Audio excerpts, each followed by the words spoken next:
Yes, ready, start. He continues, I caught.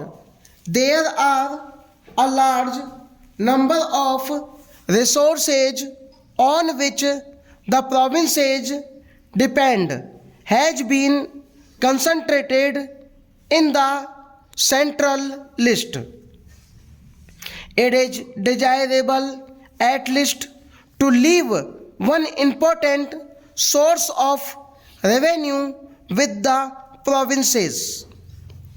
Therefore, I think that the proposal to leave the sales tax in the hands of the provinces from that point of view is a very justifiable thing. This issue has been under debate since then.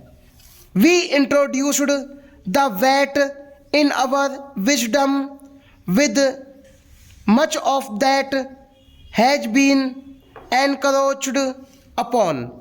Now the GST bringing the services also into its ambit along with the goods will virtually take away this right.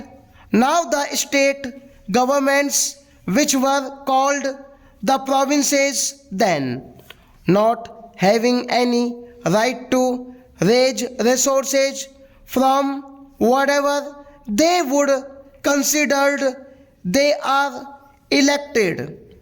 They considered as important for the welfare of the people in those states that will now be prohibited. How are you going to address this issue? I myself told this to the finance minister, and he said that at the time when the GST bill comes, this should be addressed, leaving some flexibility to the states. I will tell you why today you have the Kerala government from where you come, sir. The state has imposed a tax called the health tax. It is on your fast food and all these sorts of food items that increase obesity. It is a very noble thought. It has been welcomed internationally, but such rights will not exist after we enact this amendment and the bill subsequently take the case of the state where I come from. A tax has been imposed. A surcharge on cigarettes has been imposed to raise revenue to pay for the victims of the Sharda scams.